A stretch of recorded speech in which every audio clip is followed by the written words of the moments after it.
in access to resources and markets. The initiative empowers communities to generate income, to promote employment, and contribute to the overall economic development of the country where all of us are participating. Through emphasis on capacity-building interventions in the form of training workshops and mentorship programs, members of the community will obviously acquire the necessary skills for sustainable fishing practices. Honorable Speaker, this will not only boost livelihoods, but will also establish a foundation for long-term self-sufficiency. Furthermore, the support from various governments and non-governmental partners additionally strengthen the initiative's impact, creating a conducive, collaborative environment for community development. I so move.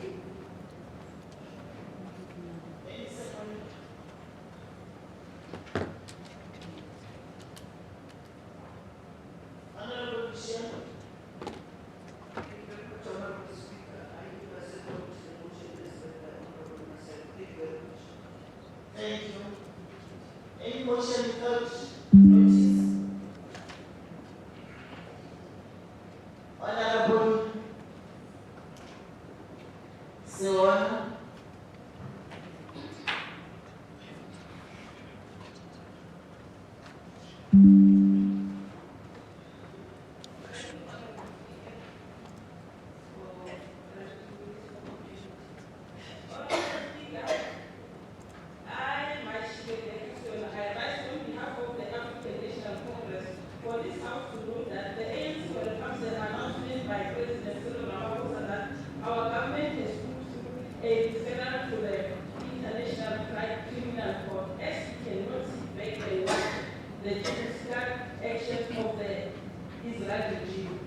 President Ramaphosa has stated clearly that the ANC-led government, as well as the ANC, does not condone any form of violence directed at citizens.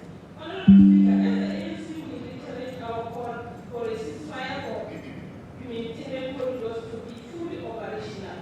Given the unfortunate atrocities in occupied Palestine, the African National Congress will agree to a parliamentary motion which calls upon the government to close the Israel embassy in South Africa and suspend all diplomatic relations with Israel until Israel agrees to ceasefire and commit to binding United Nations facilitated negotiations whose outcome must be a just, sustainable, and lasting peace.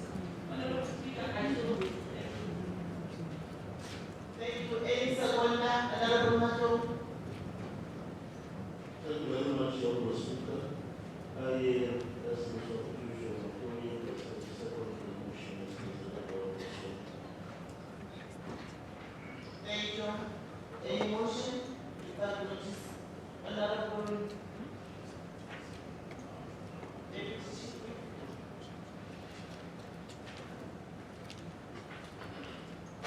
Thank you, Honorable Speaker. I greet you all in the name of Jesus the Lord.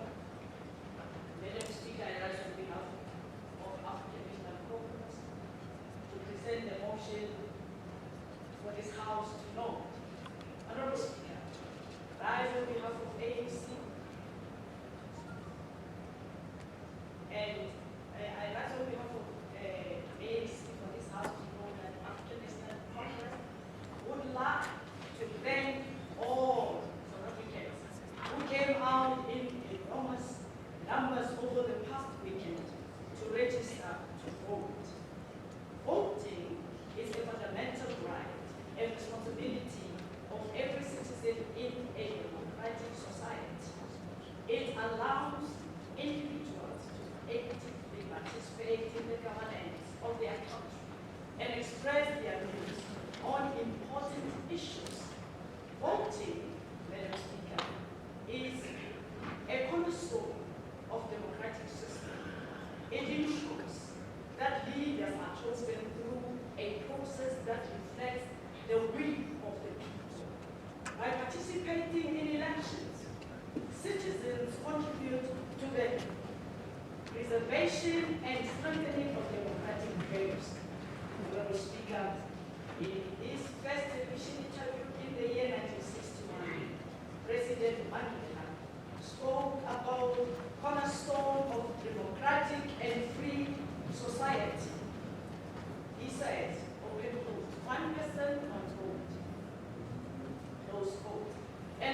in April 1964 from the document at the Bunia trial, President Mandela ended his statement with this now famous word, open quote, "I have cherished the ideal of a democratic and free society in which all castes live together in harmony and with equal opportunities."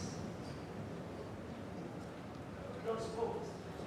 It is an ideal which I hope to lead, says the president, our first president, democratic elected president.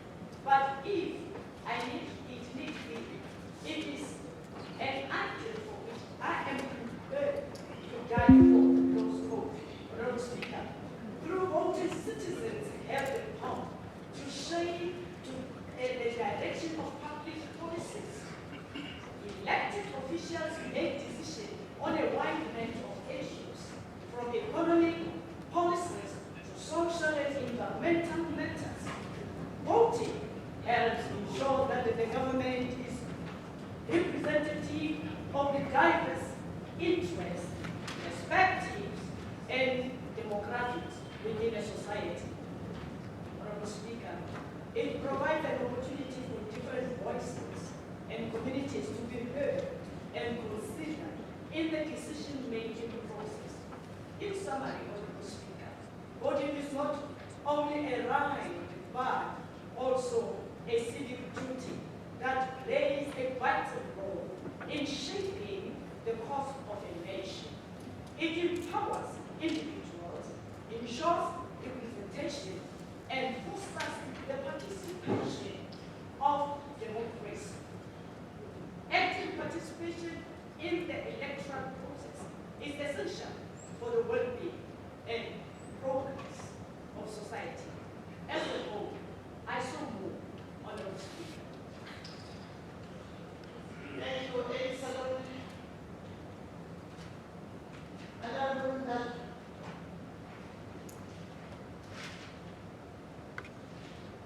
Thank you, Madam Speaker. I ask to second the motion as read by the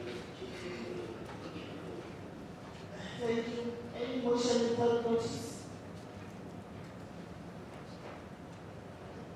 Okay. Let's move to item 3. Are there any notices of motion in terms of House Rule 146? None. Any statement by members in terms of Rule 200? Honorable Shaw.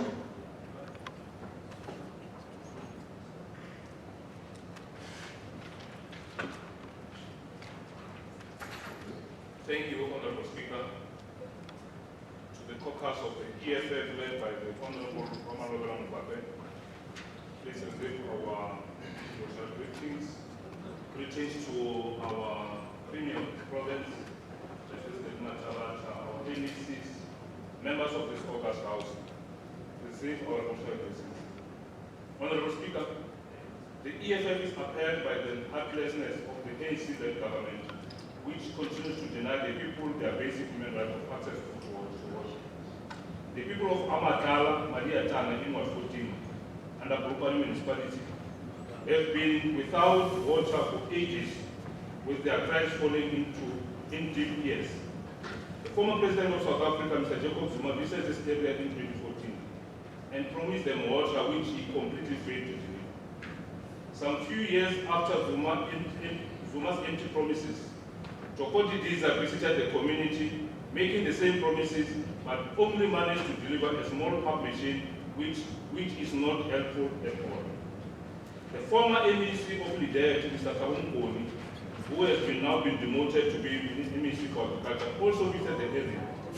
He was told about the leopard which roamed around in the area, posing a danger to the community members. He committed to deal with the matter, and yet nothing happened. Furthermore, the area does not have a proper road, which matter was brought to the attention of the government, and yet nothing happened today. The communities of Madiatana, like many other communities in this province, continue to suffer to empty promises and the failure of the ANC-led government. Honorable Speaker, Our communities in this province continue to cry for service delivery because the ANC of Premier Delima Tabata love the poor without basic services and unemployed. It is completely wrong to subject people to this kind of order in the democratic dispensation.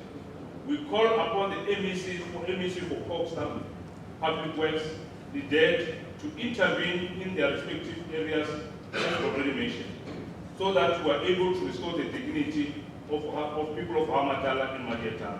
I thank you. Any second motion? Oh, what? I put it.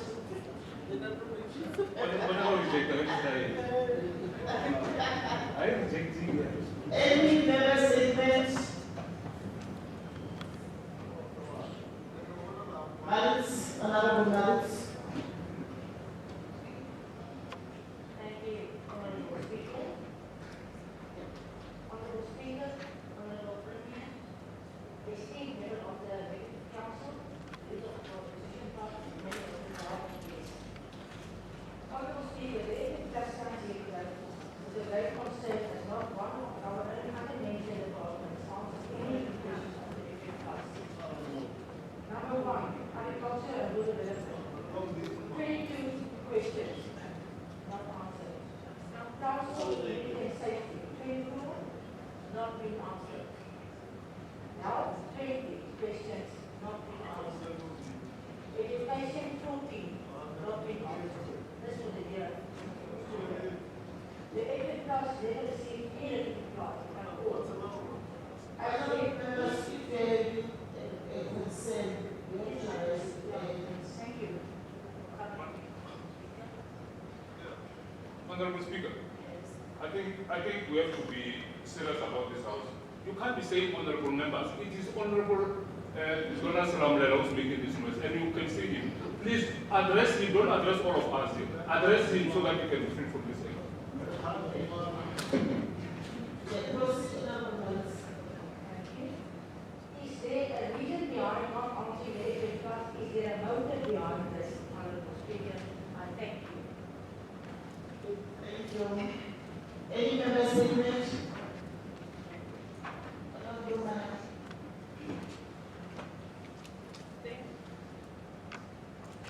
Thank you, Honorable Speaker. I'm rising on behalf of the Economic Freedom Fighters, the official opposition here in Limpopo. Honorable Speaker, as the Economic Freedom Fighters, we are greatly dismayed and horrified and disappointed by the conduct of the IEC during the past registration weekend. The IEC does not care much about the security of its officials, especially women, as observed during the past registration weekend. In 115 Lapuluka 1050 on R33 Kalale Waterbank, the IEC deployed 3 women in the bush to conduct voter registration without security. Honorable Speaker, the 3 women were vulnerable, exposed to maximum danger without the consideration for their safety and their well-being. While the IEC deployed full-time security in voting stations, which is 5 kilometers away from Lapuluka VT, this one was not provided with any security personnel. The IEC, in its deployment of women officials in the VTs to assist with registration processes, should have taken into account the prevalence of GBV here in South Africa. By deploying these 3 women in the VTs, which is in the bush with no security, the IEC is exposing them to all types of gender-based violence.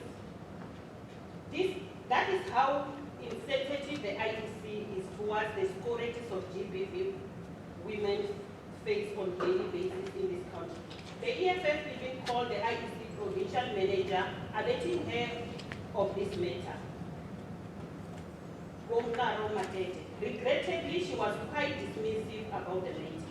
We call upon the IEC to be security conscious towards women or any other person for that matter, especially going towards 2024 general elections. I so move, Honorable Speaker. Thank you.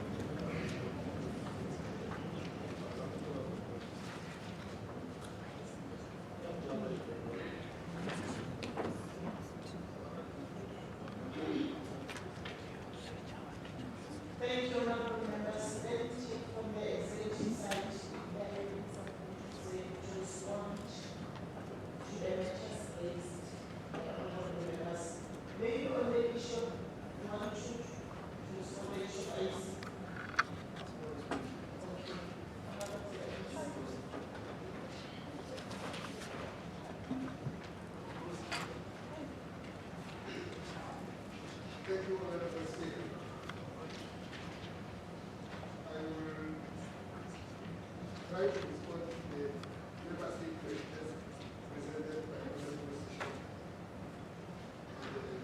One presented by Honorable Session. The first one talks about the issue of the supply of water in what also the letter. You can see Honorable Speaker that people have been confident in this government that they even know that we should be able to resolve and challenge the issue of letter. That's why Honorable Muguni is still expected to go and capture the leopard today, even when you know the leopard is moving, always moving. So that is the capacity the ANC has. On the issue of water, we are aware about the challenges of water in Uruguay and in the district of we have got a plan one. We just come from Expo budget water where WS, Uruguay municipality, and the district municipality given us plans on how we're going to resolve the challenge. And I must be able to say, we are personally aware about the challenges of what we do because the councillor there personally spoke to me as the MC responsible. And I personally discussed with the executive level to resolve the challenge. It's only us who are having a problem in resolving the issue of the roads through the public works, road and infrastructure department, with the assistance of art. And I believe the part of the road that is very true. Cannot necessarily resolve now, but the issue of deployment of security into the VDs. This province has got 3,223 VDs, which were open over the weekend. Before the weekend of the water registration, as the agency responsible for corporate governance, we had a meeting with the IDC to look at the state of ratings. And part of the boxes that we had to tick is whether all the stations will be able to be provided for with the security, with the help of South African police. And receiving the information, I think during our meeting with the IC, we take the matter if definitely what the member is raising, that there was no police, because all the VGs, it's unfortunate I did not visit Abuja in Ghana, but I might have visited 5 VGs, in all of them, SAPs, as we deployed to make sure that it's well, we received that, we'll be able to work on it. At least it's a preparation for 2024 national recognition, which we will be able to make sure that everything is attended to. Thank you very much, Honorable MEC, for trying to respond to, in fact, to cover all the concerns raised by honorable members. Honorable MEC. Thank you, Madam Speaker. Good morning to the Premier here, colleagues in the Executive Council, and members of the Senate House. I think, Madam Speaker, all Maris that complained about the members of the Executive Council not responding to questions that they have presented to them. And I think we have been striving from the Executive Council to follow up on those questions that are still outstanding. And I'm sure if Honorable Maris was to refer to some of the responded questions, she might have clarified that the questions she's complaining about them already responded. However, we will still urge Madam Speaker and Madam Maris to submit the questions that have been responded to by the Executive Council so that we are able to follow them up and make sure that they are all responded.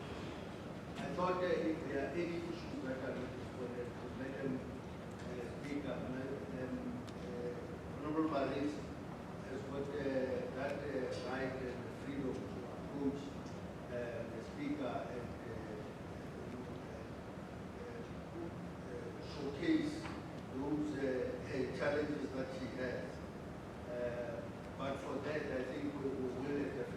once she give us facts, then we'll be able to.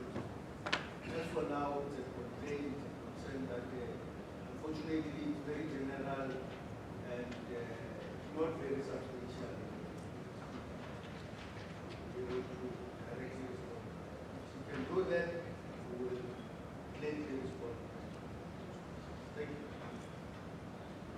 Thank you, Honorable MEC, for responding also as the leader of the government business.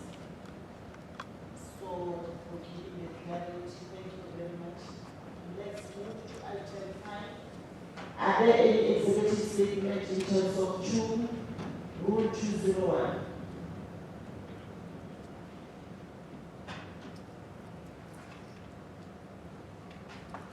None. Let's move to item 6. Tabling of committee report, other reports and papers.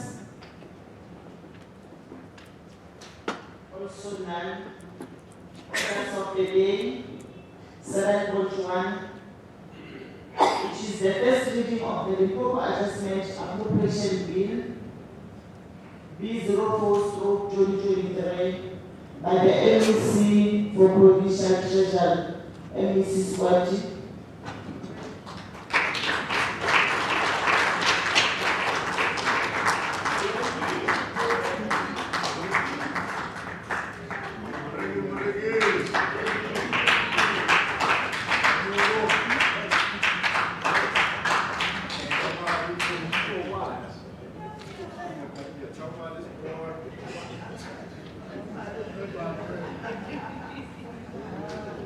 Madam Speaker of our Provincial Legislature, Honorable Rosemary Mulapo Unani, the Deputy Speaker of the Legislature, Honorable Chitarek Mative,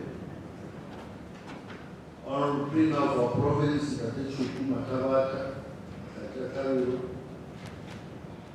all members of the Executive Council, members of the Provincial Legislature, our Director General, Tate, Napi Chabelin, HOD of the Provincial Treasury, Tate Gavin Fred, all heads of departments, members of the boards, chief executive officers, and leaders of our various entities present, the media, distinguished guests, and the people of Limpopo in their entirety. Good morning. Honourable Speaker, I'm honored to present the 2023-24 medium budget policy statement for Limpopo province to this August House.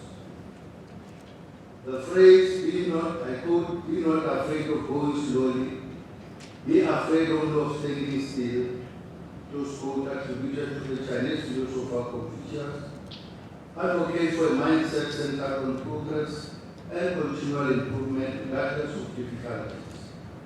As a province, we can borrow from this wisdom. Amidst ongoing wars, political tensions, and disruptions in major commodity markets that has led to sluggish economic growth, Limpopo remains steadfast in its commitment to address the triple challenges of unemployment, poverty, and inequality.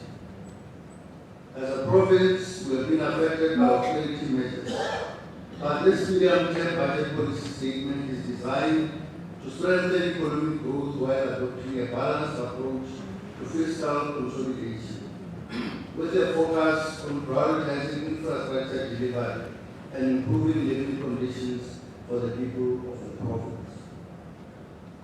Honourable Speaker, the provincial half-yearly expenditure for the financial year 2023-24 is 39.4 billion or 49.3% of the total budget of 79.2 billion, whereas 35.9 billion or 48.3% was spent during the same period in the previous financial year.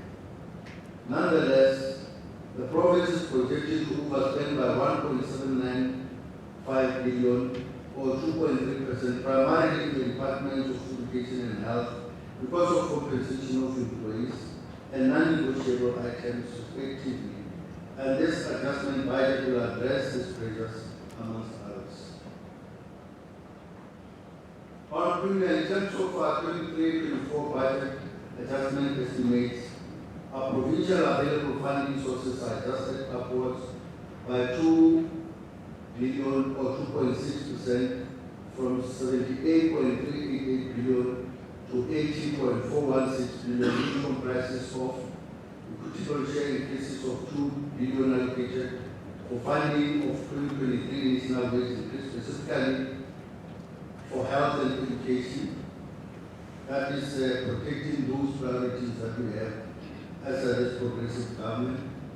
Provincial own revenue baseline increased from 1.7 billion by 214.4 million, or 12.5% to 1.9 billion. While conditional grant allocations reserved rollovers of 254.4 million and budget cuts of 471.1 million, leading to an overall allocation reduction of 196.7 million. The provincial own revenue is expected to increase from the main appropriation of 1.7 billion to 1.9 billion for the year under review, which represents an increase in 214 million or 12.5%. The increase is mainly influenced by improved collections of interest generated from favorable bank balances by provincial treasury, horse racing taxes, and once-off recovery of previous years related debts by economic development, environment, and tourism through the Limpopo Gambling Board and social development respectively. The other contributing factor towards some of the upward adjustment was influenced by once-off surrender of unspent funds from Limpopo Gambling Board and Limpopo Tourism Agents. Through this adjustment budget, the province will appropriate additional 2.4 billion, increasing the appropriated budget from 79.162 billion to 81.643 billion. I therefore present the 2023-24 budget adjustment by department as follows. Office of the Premier is allocated 1.6 million to fund check disaster recovery, 7.5 million to cap the shortfall of ICT infrastructure, 21.2 million to fund goods and services pledges, including contractual obligations, 6.4 million for leave gratuities, 4.8 million for replacement of provincial pool cars and other capital assets, and 1 million for COE management etc. The office will surrender 15.2 million, which comprises of 11 million for compensation of employees and 4.2 million from earmark funds. The budget for the Office of the Premier increases from 438.4 million to 465.6 million. Provincial Legislature Vote 2 is allocated additional 43.7 million as retention of the previous year's unspent funds in line with Section 12 of the Financial Management of Parliament Amendment Act. The budget for legislature increased from 492.4 million to 536.2 million. Department of Education is allocated 949.3 million to fund pledges and compensation of employees, 88.4 million for equitable shareholders, and 24.7 million for conditional grant rollovers. The department will, however, surrender 10 million from e-learning earmark funds and 204.2 million from conditional grants for budget cuts implemented by National. The budget for the department increases from 38.1 billion to 39 billion. Department of Agriculture is allocated additional 26 million to fund food and mouth interventions, 3 million for other machinery and equipment. 33 million to fund pressures in goods and services and contractual obligations, 18 million for leave gratuity, 11 million for charitable shareholders, and 30 million for conditional grant holders. The department will however surrender 54.6 million from compensation of employees, 5 million from earmark funds, and 26.1 million from conditional grant for budget cuts implemented by NATIONAL. The budget for the department increases from 1.771 billion to 1.806 billion. Provincial Treasury is allocated 6.5 million additional funding for capital payments, 2.4 million for contractual obligations, 500,000 for leave gratuity, 2.4 million in equitable shareholders. The department will surrender 54.6 million from compensation of employees. The budget for the department reduces from 457.7 million to 414.8 million. Limpopo Economic Development and Tourism is allocated 5.9 billion additional funds to fund computer services, 16.1 million to alleviate goods and services budget pressures, 5 million for leave gratuity, 800,000 for capital assets, 13.2 million for operationalization of Nelspay Nature Resort, completion of global staff accommodation, and management fees for infrastructure projects. The department further received 4.5 million for equitable shareholders. These are some of the projects that we fund so that we're able to continue to maximize on own revenue for the province, which actually assists us a lot during this difficult period. Furthermore, additional funds are allocated to support the debt entities. Limpopo Economic Development Agency is allocated 62 million for compensation of employees' pressures in legal group, 15 million for new era to fund the Provincial Authority capital adequacy requirement, 33 million for Limpopo Connection to maintain the broadband network and other operational costs to secure external investment. This is just for maintenance so that we are able to attract those investors so that they don't find infrastructure in this area. 104 million to fund railroad transport statutory commitments and key supplies, 3.5 million for Limpopo Tourism Agency to fund Limpopo DSTV soccer teams and for providing women-owned tourism products in Limpopo, 15 million for Limpopo Gambling Board to fund operational pressures, and this is own revenue retention in line with the provincial revenue enhancement strategy, meaning that because Gambling Board is giving us more revenue, and we are therefore incentivizing them, encouraging them to continue to make sure that they are able to give us more revenue to the province. The department will however surrender 70.6 million, which comprises of 5 million for compensation of employees and 12.6 million from earmark funds. EPWP grant, conditional grant was cut by 187,000 by NATIONAL. The department's budget increases from 1.450 billion to 1.710 billion. The Department of Health is allocated 8.5 million additional funds to purchase EMS PET systems, 200 million for the purchase of EMS vehicles and related equipment. I'm sure you have seen that we are adding to those ambulances that have been given to various institutions in the province. 15 million for revenue enhancement, capital assets and infrastructure projects. 41 million for medical legal claims. 629 million to fund critical medical supplies and contractual obligations, 25.6 million for charitable shareholder and 25.9 million for conditional grant approval. The department will, however, surrender 8.5 million from Cuban scholarship earmark funds and 100 107 million from conditional grant for budget cuts implemented by National. The budget for the department increases from 23.772 billion to 24.602 billion.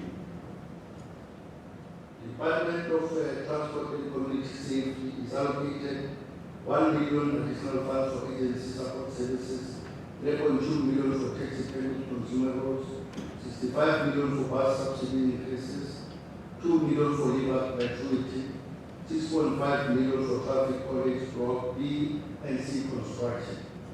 The department is also allocated an additional 3 million for Gateway Airport Authority Limited to fund its IT services. That is for disaster recovery plan. The department will, however, surrender 14 million from compensation of employees, 36.6 million from EMAC funding, and 191,000 from conditional grant for budget cuts implemented by National. The budget of the department increases from 2.4 billion to 2.5 billion.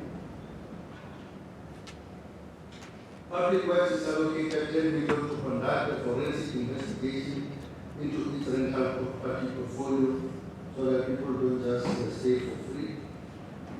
56 million for municipal rates and taxes, 17 million for rate gratuity, 66 million as part of funding to complete the Kamalati Hospital project, which has long been running, and we are hoping that this will see its completion. 35.4 million for equitable share over, 8 million for conditional grant removal. The department is also allocated an additional grant in 10 million for road agency in Limpopo to cover for provincial and municipal roads intervention. The department will, however, surrender 69.3 million for compensation of employees, 125 million from EMAC fund for ZCC interchange, and 50 million from EMAC fund for RAL and Sinamakayo SCZ road infrastructure, which have both been delayed, especially the ZCC interchange, which we are running together, working together with the Sandra. We are hoping that in the next financial year we should be started. It's 1 million from refurbishment of government buildings, 65 million from savings made on the procurement of government buildings budget. The department will also surrender conditional grants of 66.7 million for budget cuts implemented by National, which include 64.9 million for provincial road maintenance conditional grant and 1.8 million for PWP integrated conditional grant. The budget for the department increases from 4.950 billion to 5 billion. Voted, the Department of Sports, Arts and Culture is allocated 9.9 billion additional funds for pressures on security services for libraries, 20 billion for the provincial theatre, 25.88 billion for conditional grant removal. The department will, however, surrender 14.9 billion from compensation of employees and conditional grant funding of 13.6 billion for budget cuts implemented by National as follows: 4.9 billion for mass participation and sponsor development grant, 8.5 million for community library services grant, and 191 million for EPWP integrated grant. The budget for the department increases from 621.8 million to 644.7 million. For 11 Coxstar is allocated 27.3 million additional to fund pressures and compensation of employees, 88.5 million for procurement of traditional legal vehicles, 1.9 million for procurement of traditional legal office furniture, 24.7 million for equitable shareholders, 144 million for conditional grant holders. The department will, however, surrender 51.9 million from conditional grant for budget cuts implemented by National, which includes 31.7 million for informal settlement partnership conditional grant and 191,000 for EPW integrated conditional grant. The budget for the department increases from 2.592 billion to 2.797 billion. Group 12, the Department of Social Development is allocated 60 million additional to fund compensation of employees' pressures and 81 million to fund contractual obligation pressures. The department will however surrender 801,000 from conditional grant budget cuts implemented by NISNA, which includes 543,000 for PWP social conditional grant and 258,000 for PWP integrated conditional grant. It is important for Premier to know that additional funds are mainly recommended to address one-off pressures in 2023-24 financial year, as these funds may not be available in the medium-term expenditure framework. As a result of this fiscal consolidation, it will remain the responsibility of each department to ascertain that the recurring costs are funded over the MTEP within the allocated baseline and improve measures to enhance revenue collection. Speaker, we know that our municipalities are also facing fiscal reductions and revenue collection challenges, and as a province, we will still have a number of municipalities that are classified as being under financial stress. It is therefore now more important than ever to emphasize the key role each municipal council must play to ensure it approves the funded budget that will stimulate economic growth in their respective municipalities. In the 2024-25 period, the province is allocated the following changes to PWO share funds.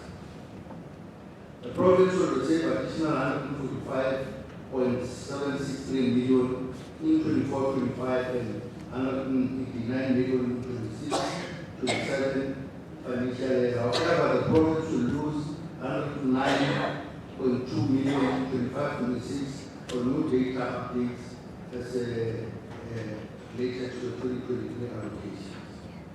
The province will be cut by 2.272 billion in 24-25, 2.3 billion in 25-26, and 2.489 billion in 26-27 respectively due to the national fiscal consolidation. The province will receive 2.506 billion in 24-25, 2.642 billion in 25-26, and 2.781 billion in 26-27 for health and education compensation of employees' wages. The total provincial equitable share allocation for Limpopo in 24-25 financial year amounts to 68.354 billion, growing to 71.637 billion in 25-26 and 75.993 billion in 26-27 financial year. Total provincial funding, which comprises equitable share, conditional grants, and provincial home revenue, is increased in 24-25 from 78.388 billion to 81.3 billion, by 4.8% in 25-26 to 85.221 billion, and by 43% to 88.865 billion in 26-27 financial year. The total provincial allocation for 24-25 financial year amounts to 81.295 billion, which reflects positive growth of 3.5% when compared to 79.162 billion in appropriation of 23-24 financial year. In 25-26 and 26-27 financial years, the total provincial allocations amount to 84.980 billion, a growth of 4.5%, and 88.875 billion, and 4% growth year-on-year respectively. The above allocations are inclusive of the preliminary provincial grant allocations, since national departments must still finalize their respective conditional grant allocation for province after consultations with relevant stakeholders as prescribed in Section 26, subsection 2E of the 2023 Division of Revenue Act, which requires the transferring officer to submit to the National Treasury by 1st of December 2023 the final conditional grant allocations and frameworks based on the provisional allocations. As I conclude, Madam Speaker, it is important for me to emphasize that being persistent to continue growing the provincial economy under the favorable conditions will require a commitment to exercise fiscal prudence in the allocation and utilization of funds. The implementation of spending reviews and the adoption of zero-based budgeting are key strategies to pinpoint savings that can be reallocated to address deficiencies in key service delivery areas. Therefore, this medium-term budget policy statement asserts the provincial government's dedication to continue supporting economic growth and ensuring the stability of the provincial affairs. Finally, I would like to express my gratitude to the Premier of this province for his guidance and the Treasury Portfolio Committee for their commitment and counsel in this work. I also want to thank Provincial Treasury Budget team led by HOD Gavin Craig for their dedication and diligent efforts in this endeavor. House Speaker, ladies and gentlemen, it's my honor to table this 23-24 adjustment appropriation bill to this August House for consideration and approval together herewith the provincial medium-term budget policy statement and adjusted estimates of provincial revenue and expenditure. I thank you. Thank you.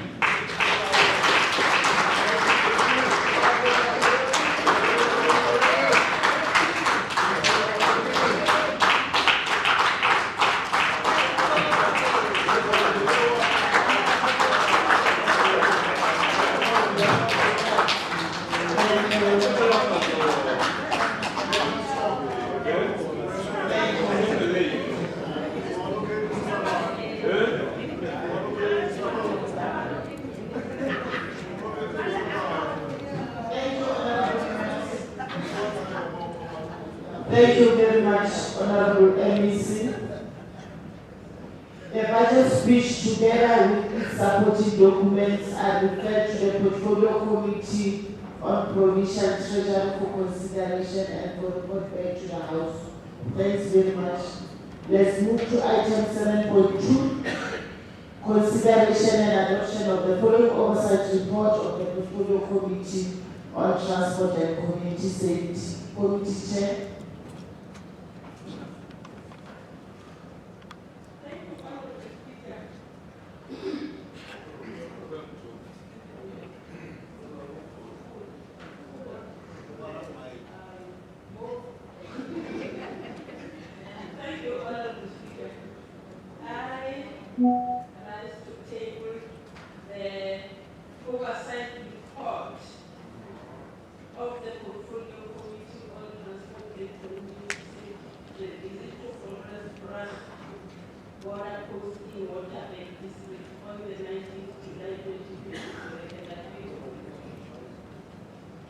Thank you, Ed Samana.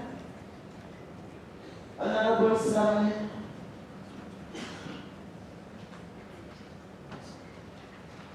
Thank you very much, Honorable Speaker. I is Ronald Campbell of the ruling of the National Congress. Thank you. Committee Chair. Thank you, Honorable Speaker. I, Manshire Betasiono, I table the oversight visit to the Parallel Airfield in the Parallel Local Municipality, 19 July 2023, for the August House for consideration and adoption, and I thank you. Thank you, Ed Samana. Honorable Pala.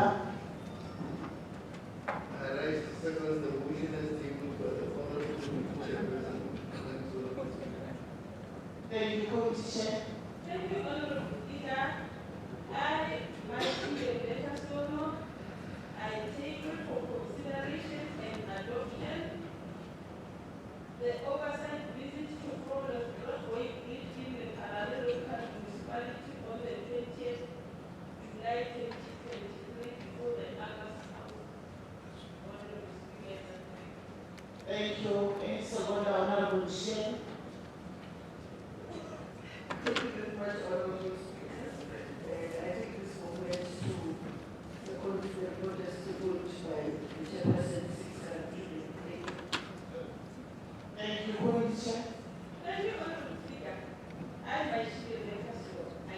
before the House for consideration and adoption the oversight visit to the Panade Subs Community Service Center, the Panade Town on the 28th July 2020. I thank you. Thank you, Edi Sagwana. Honorable Hassan.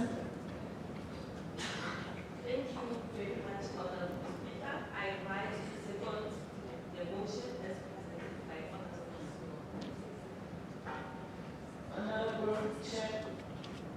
Thank you once more, Honorable Speaker. I, Maishile Lekasolo, I take before the August House for consideration and adoption the oversight visit to the parallel driver testing and licensing center, the DTLC, on July 2023. Honorable Speaker. Thank you.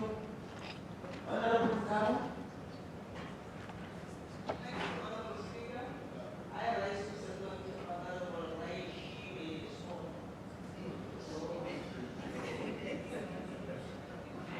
Thank you. Honorable Chair. Thank you once more, Honorable Speaker. I, Maishile Lekasolo, I present before the August House for consideration and adoption an oversight visit to Stockport Border Post, being the parallel local municipality for the 20th July 2023. Thank you. Honorable Khanyan. Thank you very much, Honorable Speaker. I, Nageli Mariana Khanyan, rise to second the motion as presented by Honorable Suwan. I thank you, Honorable Speaker. Thank you. Honorable Chair. Thank you, Honorable Speaker.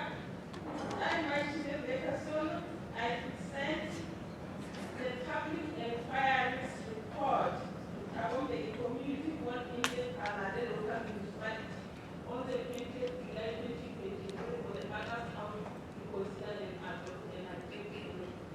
Thank you. Honorable Khan.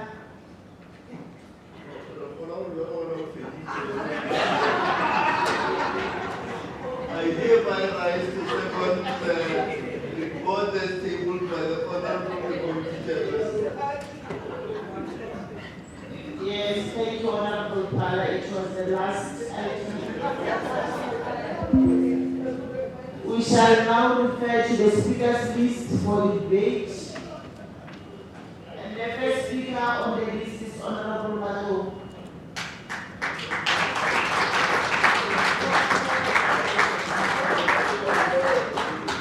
Honorable Mato, I think today the program is working.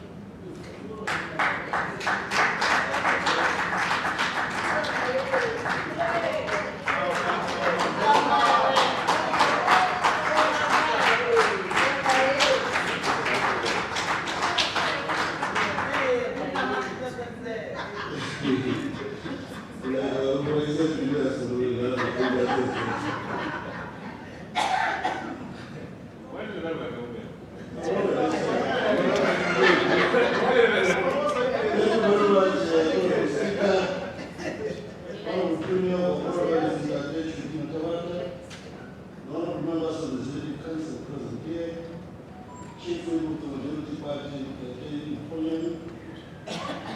Honorable members of the provincial legislature, leader of the opposition, our DG President here, our Chief President here, honorable members of our Chapter 9 Ministry, Honorable Speaker, it is our duty as legislators to maintain a watchful eye over the manual of groups for service delivery to be implemented by the President. Oversight and taking responsibility of operations, maintenance, and also the outcome of set targets and programs that the department requested the House to authorize. Just as every item is in data, those doing their work that affect the community need monitoring to ensure that their work is effective, of high quality, and follow rules and regulations properly. Oversight is a matter of legislators paying attention. It is meant to catch potential problems as they arise to make sure that nothing is being done that's likely to cause problems later. For instead, good oversight to detect illegal and unethical practice on part of government agencies, employing and also change back financial practice and make sure that the public purse is protected and spent accordingly. In heeding the obligation of the law, the committee has conducted a public inquiry as part of the responsibility imposed by Section 115 of the Constitution of the Republic of South Africa of 1996 and Section 5 of the Power and Privileges and Immunity of Members of Parliament and Provincial Legislature Act 2004, laid together with Rule 45 1C of the Standing Rules of the House of the Republic Legislature as amended. Practically, and Speaker, this provision provides the committee of the House to summon or subpoena any person, organization, or entity to give evidence under oath before the committee in relation to the number of issues amongst others. Against this background, officials from various departments and state entities were required to present to the public hearing programs and also interventions that will be carried out to address the concerns faced by communities in the parallel municipality. The purpose of the public inquiry was to measure progress and also impact the service rendered by relevant various national and also provincial departments, including some of their entities, and further solicit evidence relating to challenges and successes in provision of service. The committee raised concerns around community safety and security, administration of taxi licenses and also permits, public policing and also safety, driving school operations, aviation industry, rail transport, meter taxes, traffic management, and also road free and also camp control. The public hearing further placed more emphasis on issues of revenue generation and also economic development within the local municipality. On the Speaker, the committee appreciated the presence of community members across the municipality, members of the Limpopo legislature, members of the Portfolio Committee in question, and also officials, the mayoral committees, mayoral committee, traditional leaders, ward councillors, and also tax associations, bus operators, community safety forums, farmers, people with disabilities, including the youth. The committee was very effective in listening to the responses and responding to issues that were raised by the community of the parliament. The presence of national and provincial officials also played a role by clarifying some of the issues on the spot to the sensitivity of the community. It must be noted that there are notable cross-cutting regulatory and policy issues which still need further review and consideration by both the provincial department and various national departments due to their respective competency and credentials. In particular, on issues which relate to the airport and airfield management, the ownership by various levels of government, the challenges of equitable shares of revenue collected in municipalities also require attention by the parties involved. Honorable Speaker, the committee also had concern that was raised by the community, which lamented about the local police officers.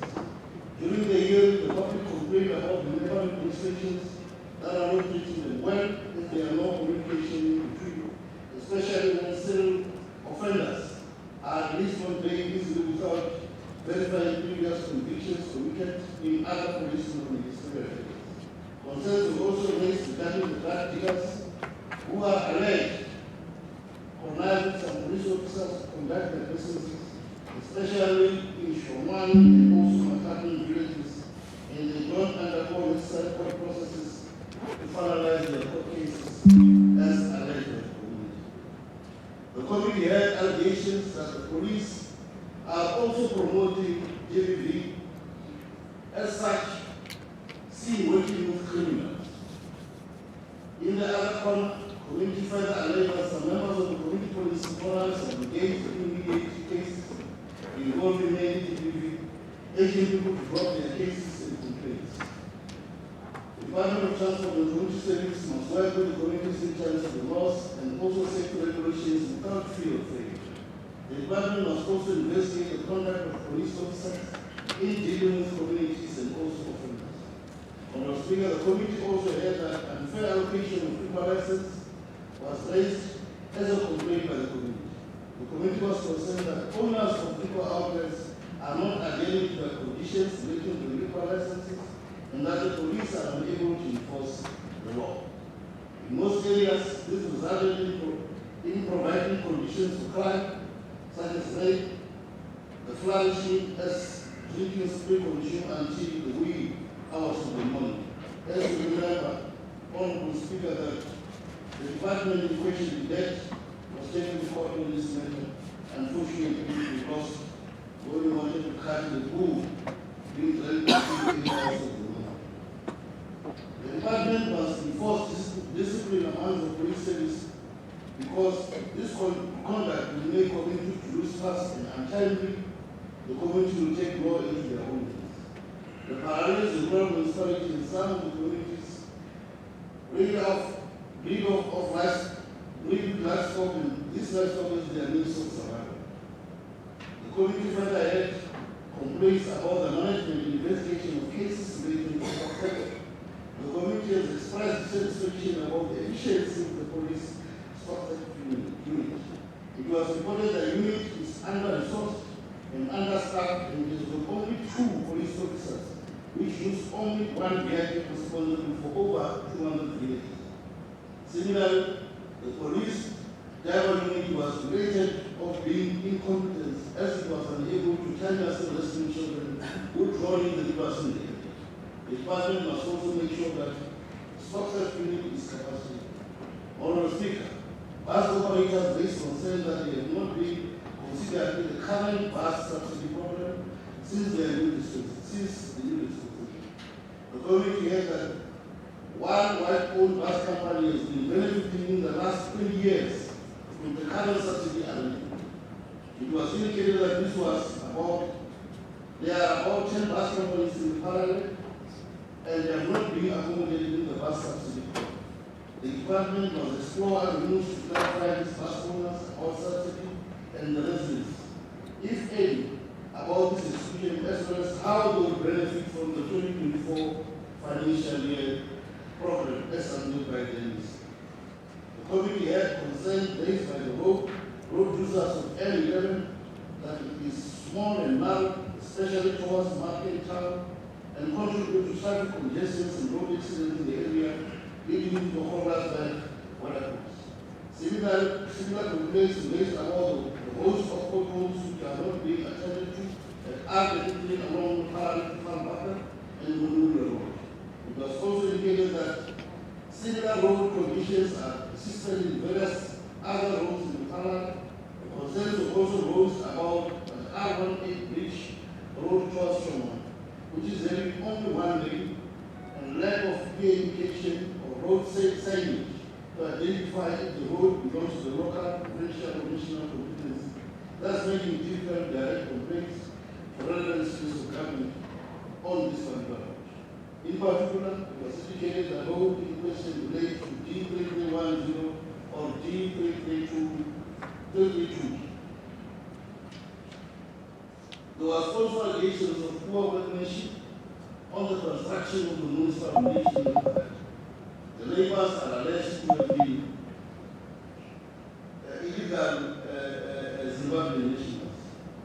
It is of this importance, Honorable Speaker, that the Honorable MEC must look into this matter, and the matter is clarified to both the communities of the Parallel and the Paso operators.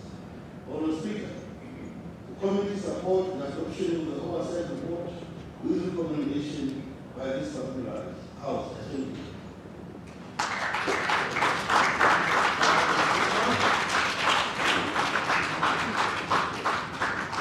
Thank you very much. The next speaker is Honorable Ramalai.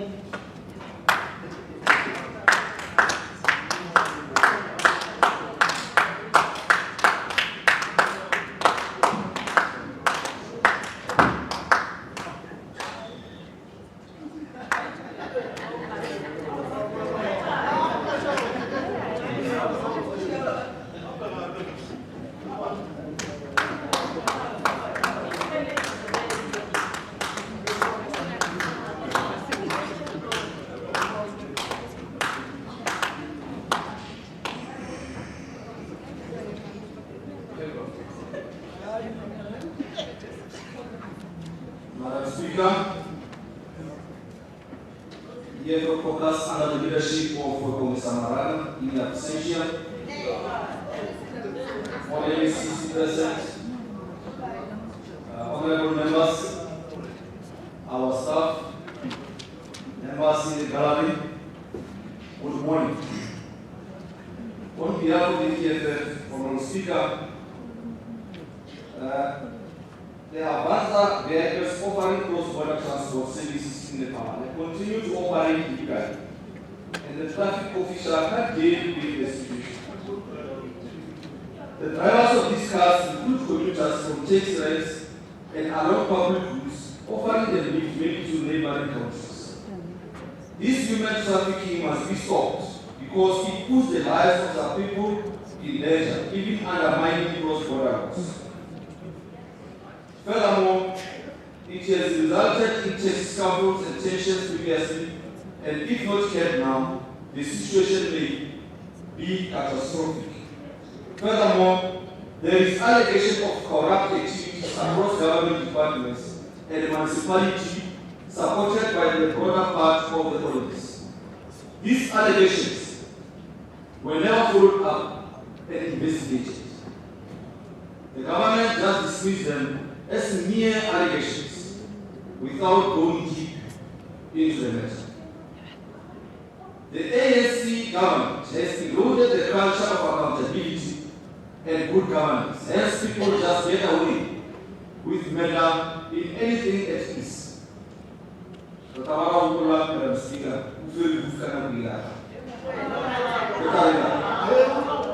the Crossback Court of Entry is characterized by such challenges as age computer and connection infrastructure which is unable to cope with the advanced internet connectivity, resulting in system failure during some days. Because there's no control at all. Honorable Speaker, weak internet connections around the border posts result in delay which creates unnecessary backlogs in processing both inbound and outbound migration traffic. Measures must be taken to strengthen internet connection at the ports of entry to avoid unnecessary backlogs. If you cannot deal with things like the internet, you will not be able to deal with big capital projects. That is a fact. Honorable Speaker, the lack of sufficient personnel at the port of entry makes it difficult to reinforce the work conducted by our staff members. It is for this reason that most of the cargo trucks are now deserting Bay Bridge border posts in preference for Provost Bridge border posts in the Palania municipality. Due to the understaffing, the municipal traffic officers are currently working from the morning until 4 p.m. The municipality must recruit more traffic officers to be able to deal with the workload and to ensure that there is visibility 24/7 and that the motorists abide by the law. After 600 p.m., there is no traffic officer found for the municipality rules until the following morning. At this time, no one is responsible for the enforcement of traffic laws. Honorable Speaker, the National Department has acceded to the fact that the existing model in terms of ownership and control of airport outside the ASCA airport networks creates a serious concern for aviation safety and security. Something must be done about this situation before it gets out of hand. The safety and security of our people come first. These challenges are prevalent in airports and airfields, which are managed by both provincial Department of Transport and municipalities. It is also important to note that the Palania Police Station is a small facility, and therefore there is lack of storage of space for the dockets and other administrative documents, else you will hear stories of missing documents. The South African Police Service has established a station at the border post, managed by only 2 members, including the station head. Initially, the officers were 3 in number. However, the other has since retired. The tendency of this government of the day is that if people retire, they do not replace them, and this affects service delivery. That is a fact. Madam Speaker, how do you expect 2 officers to man the whole border post alone? Because they will be overwhelmed and not perform their duties as expected. If one of the 2 officers fell sick or is on leave, the border post would only be manned by 1 officer individually. This is shocking, to say the least. The ANC government continues to embarrass itself more and more every day. Madam Speaker, oversight visits without arresting the situation on the ground equals to nil. It is equal to 0. It is just a total fruitless and wasteful expenditure, and it's only for compliance without result, just sugaring on the expense of the people's coffers. It's unacceptable. And getting year in, year out, things are getting out of control from backwards. And under its government, for the past 30 wasted years, what a shame. Madam Speaker, the road to victory towards economic emancipation in our time and total liberation of our people is in the reliable, capable, committed hands of the incoming government in waiting, none other than the economic freedom fighters. Woza 2024 Woza. Zero Chiga is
electronic scanning system of the cargo to reduce illicit goods crossing the border and for efficiency on the border operation companies that are actually forthcoming with the request for the area damage.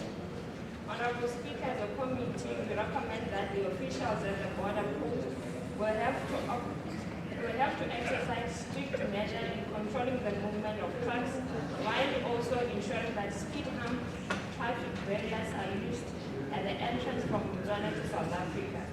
We recommend that the Department of Public Works, in conjunction with SANRAL, should hasten process towards the construction of a 2-lane access bridge between the Botswana and South Africa border at the Howlers Bridge, Port of Entry.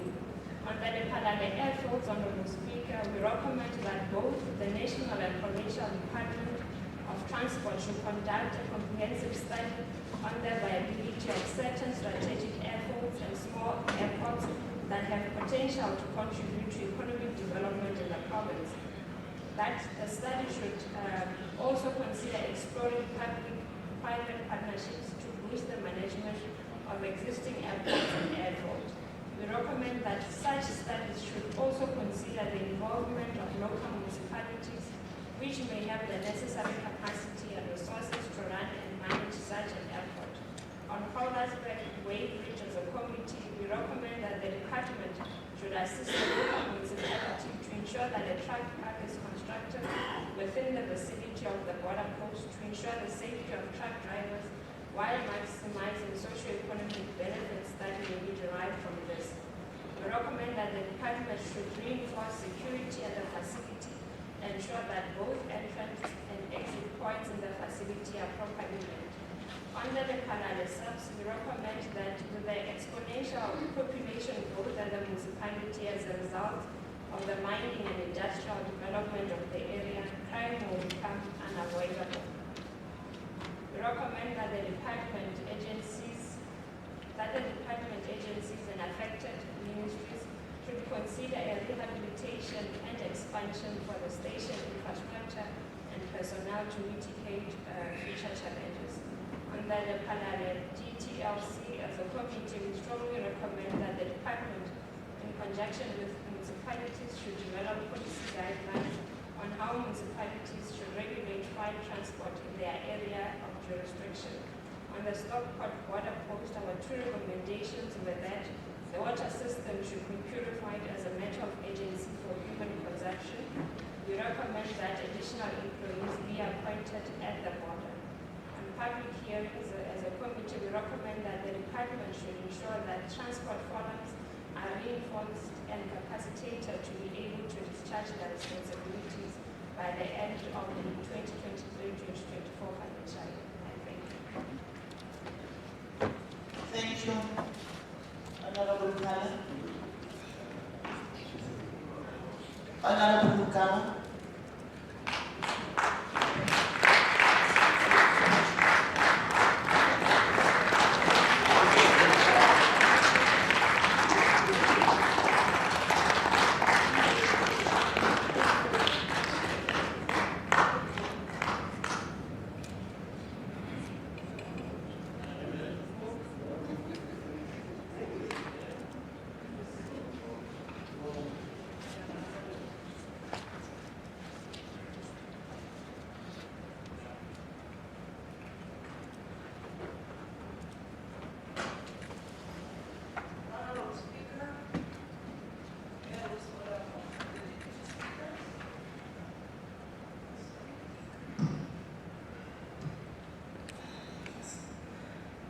The Honorable Speaker, Mayor Rosemary Molapo, the Deputy Speaker, Tujamatiwe,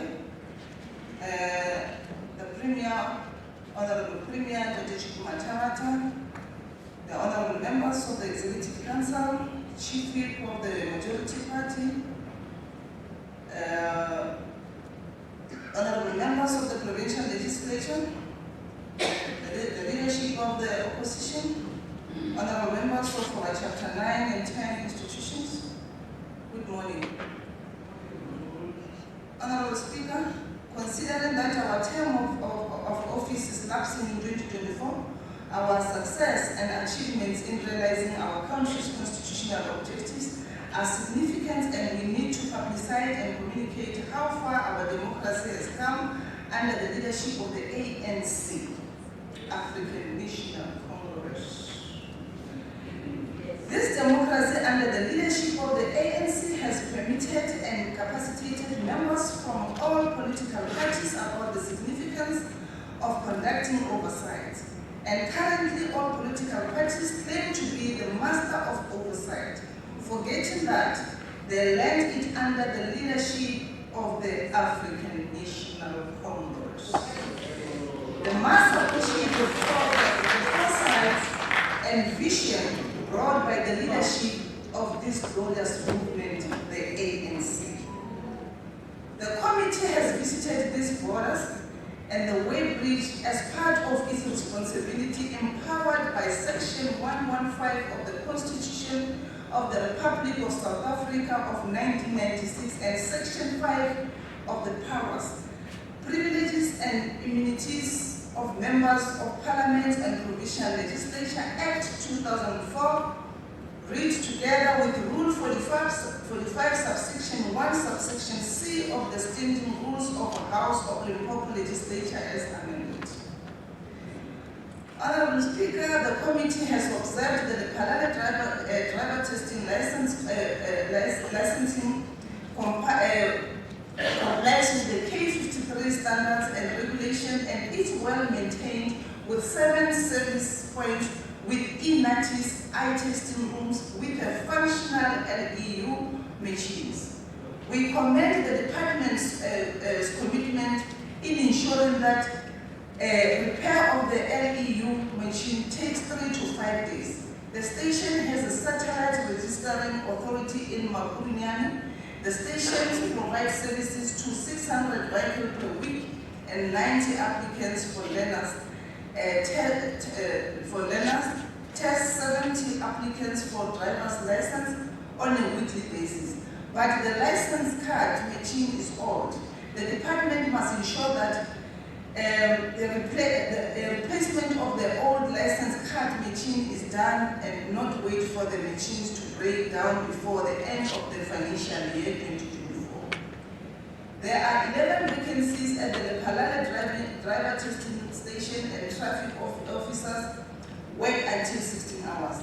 The committee was assured all the vacancies will be filled soon. The committee has noted challenges relating to revenue collection. These challenges in particular emanate from the memorandum entered into the municipality and the Provincial Department of Transport and Community Safety.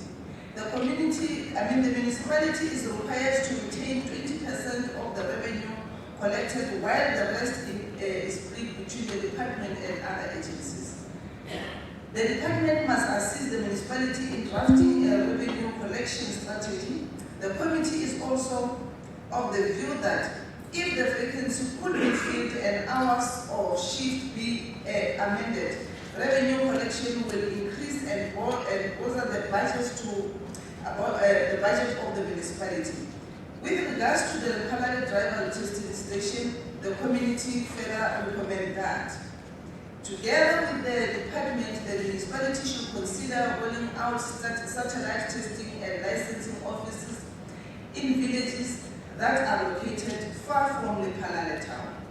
That the department should consider to review existing memorandum of understanding entered into with various municipalities to ensure equitable distribution of revenue generated from registering authorities in municipalities. That the department, in conjunction with municipalities, should develop policies, guidelines on how municipalities should regulate freight transport in their areas of jurisdiction. The committee also visited the Lephalale SAPS station and observed that the station is in good condition, except that it required more maintenance and lead escaping on the external environment. The facility is small and there are concerns that they might lack storage space for the dockets and other administrative documents. Despite reasonable good condition of the station, during the inspection in Logu, the committee was able to observe the deplorable condition in which the police barracks are, which requires maintenance. This includes the ablution facilities and kitchen areas within the barracks. The station has 127 personnel and it will benefit from 30 newly trained police trainees in September 2023.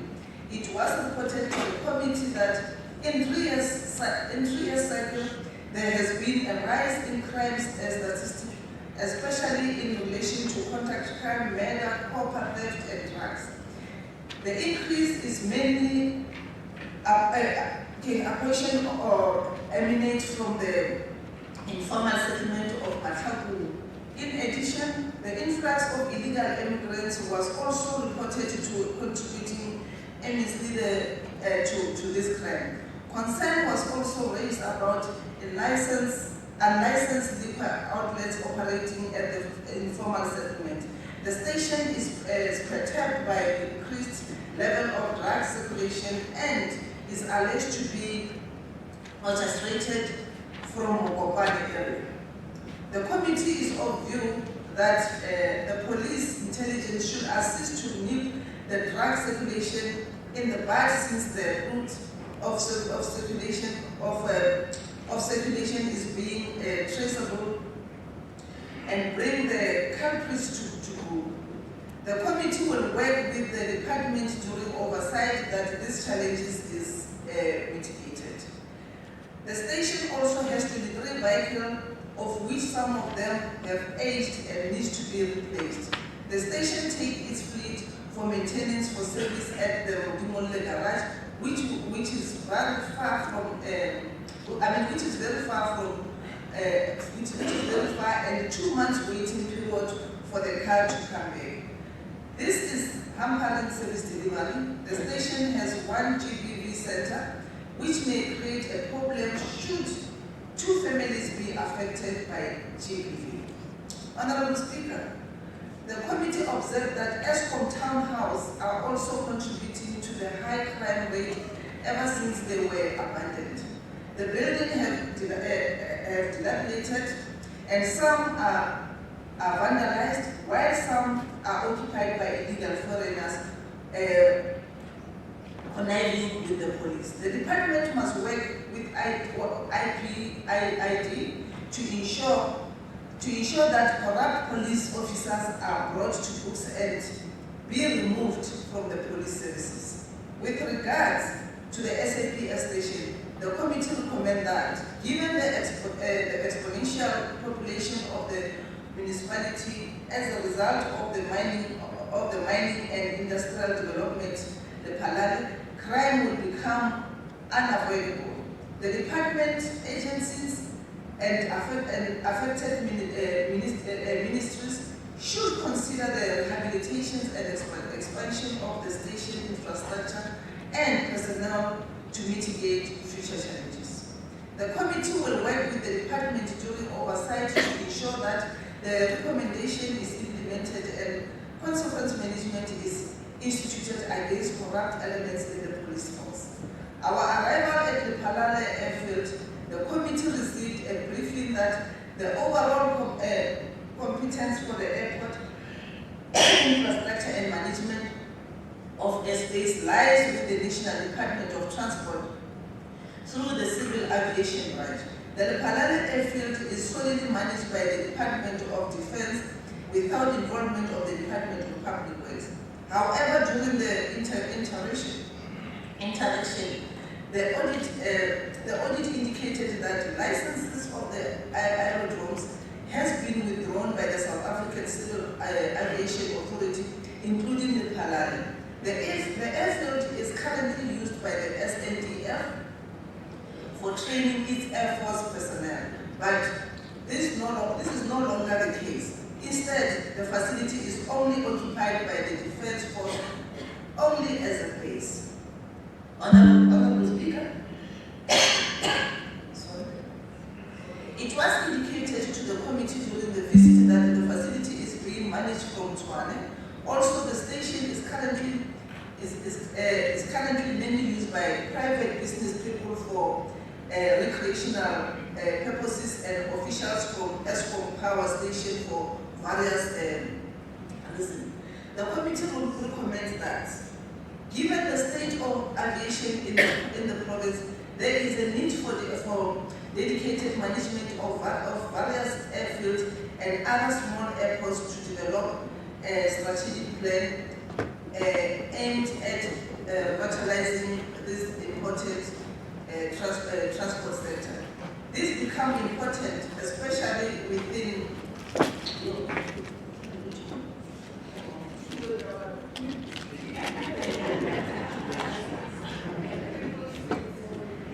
the department must work hard to ensure that the committee's recommendation is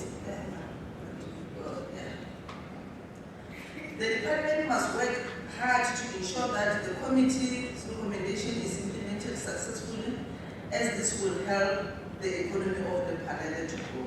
The national and provincial departments of transport should work together and conduct a comprehensive study on the viability of certain strategic airfields and small airports that have the potential to contribute to economic development in the province. The study should also involve local municipalities which may have the necessary capacity and resources and to manage such airports. With this, Honorable Speaker and Honorable Members,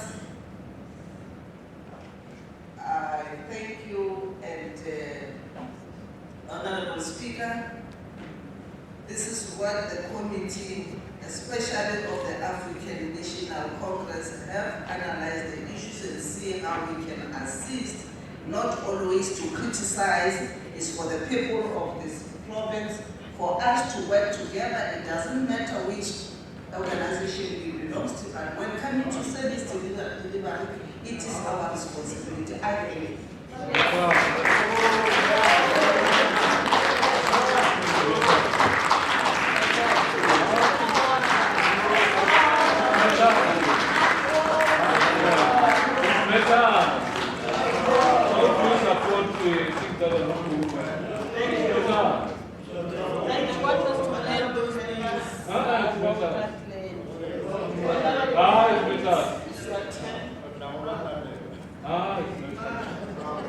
Honorable man teaching us.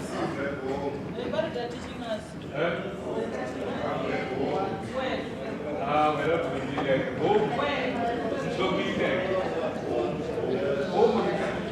Honorable members, order please. May we allow Honorable Maris to proceed? Proceed, Honorable Maris. Good morning, Honorable Speaker, Honorable Premier, esteemed members of the Executive Council, and opposition parties, members of this House. Honorable Speaker, the Commonwealth Draft Border Post and Rail Bridge from Town means serious extra intervention, as the track stands for kilometers along the roads with no toilets, water sanitation, and pollution of the area as they sell paper and used items and there are grain farms and also cattle farms on that can cause harm. The border post itself needs urgent renovations to accommodate the truck drivers and employees because the employees cannot work in such environments. Honorable Speaker, concerning growth of the Riverway, the department needs to expand the police stations. They need more vehicles and more police officers. The local municipality with the provincial housing for toilets and relevant housing department should urgently address the abandoned school houses. They attract squatters and illegal foreigners and illegal activities. The center of the city is our priority. Honorable Speaker, according to the South African Police Act 68/1996 and political activities of members of police officers cannot publicly display or express support for and associate himself or herself with a political party, organization, movement or body, and in any other manners further of the religious party political interests. Therefore, the Freedom Front strongly condemns the alleged involvement of police officials who are playing in local politics and signing the political duty legal loudly. Allegations should be investigated as soon as possible. I thank you.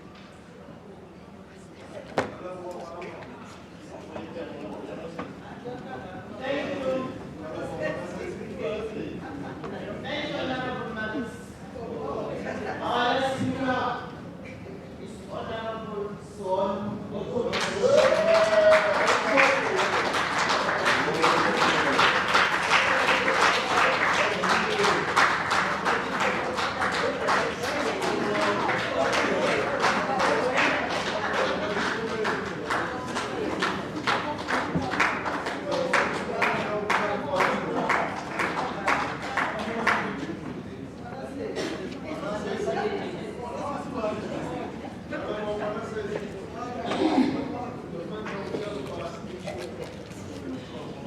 Honorable Speaker, Mayor Rosemary,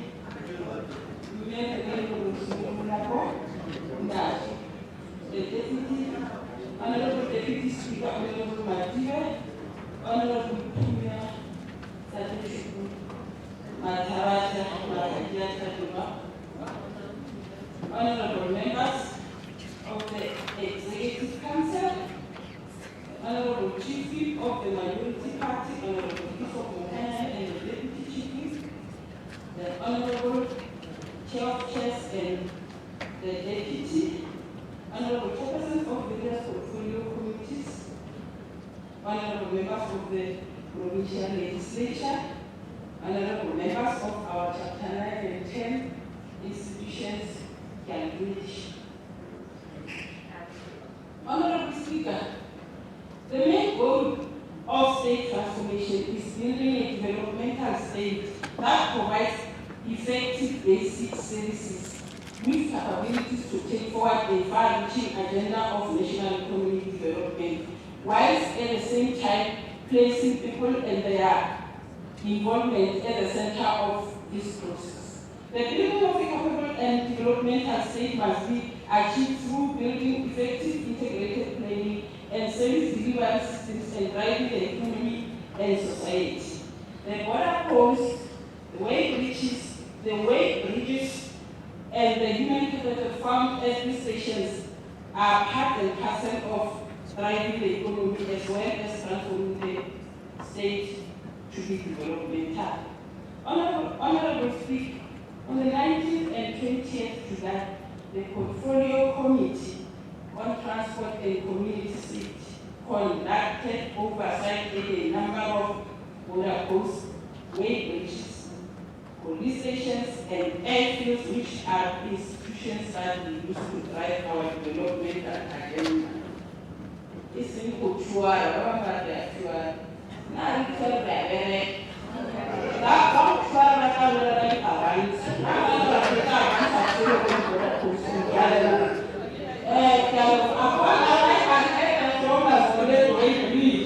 the committee learned that the way bridge is 90 kilometers away from the nearest traffic station, which is the parallel driver testing and licensing center. The way bridge has 19 traffic officers and 3 support staff. The station mandate is to control and manage cargo loads transported by light and heavy vehicles. The way bridge operates on a 2-shift basis of 8 hours. The committee received a briefing that on critical times and hours, the site operates on a 24-hour shift. Honorable Speaker, the committee observed that the way bridge station is not in a good condition. The building and the mobile office are dilapidated. While the mobile office has one exit door that poses danger during emergency cases, the office is infested with snakes and other dangerous reptiles as there has not been a seasonal fumigation. The yard of the office is too small for adequate parking for trucks that go through weighing and is also unpaved. The small space does not enable detection of cargo trucks that are in violation with traffic laws. There is no gate at the entrance. This would expose the department to litigation in case something happens to any of the detained trucks due to violations of, or if the theft of the truck could be committed. Honorable Speaker, honorable members, the committee observed that the water in the storage tanks is dirty and not safe for human consumption. There is one telephone line and one photocopy machine as a result of the staff members. As a result, the staff members are forced to use their own private cell phones when performing official tasks. There is poor phone connectivity around the station, which makes it difficult for smooth communication. Emails not retrieved on time, and the landline telephone not functioning well. Computer and network infrastructure used by the center is old, and the system is outdated. It can't cope with modern technological demands, and it uses network more often. The department must ensure that the network system is brought to life for smooth functioning of the station and safety of personnel and the Florence Branch Way Bridge. Honorable Speaker, freight trucks are now avoiding the usage of big border posts due to slightly higher fees charged by that border post. As a result, the Florence Branch border post is now overwhelmed. The malfunctioning of the Florence Branch Way Bridge is unable to keep up the pace of cargo processing. It was reported that 150 vehicles are being weighed per day and 4,500 per month at the Way Bridge, and all vehicles are weighed using Winnie weigh machine, which was developed by the Council for Scientific and Industrial Research. The department must consider including the expansion of the Florence Branch Way Bridge in their next annual performance plan. The committee is of the opinion that the expansion, given that any trucks cross to Zimbabwe using product spread, this would increase the department in revenue collection through the weighbridge.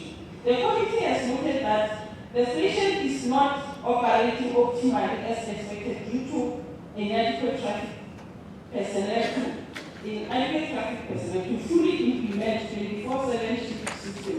There is a shortage of active state vehicles. There is non-adherence to occupational health and safety requirements in terms of exposure of officers to the heat of the center. There are no shelters or trees. There are no detectors or screening devices for any overloaded vehicle. Instead, vehicles are manually directed to the weighing scale.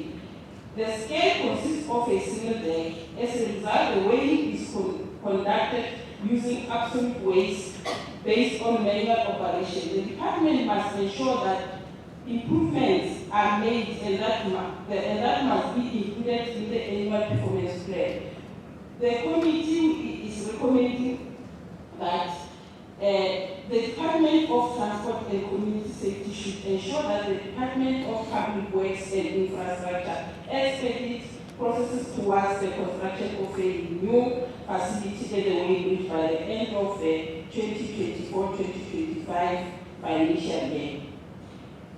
That the department should ensure there is conducive working environment and that both administrative and traffic officers working at the facility are supplied with all critical tools of trade before the end of the 2023-2024 financial year.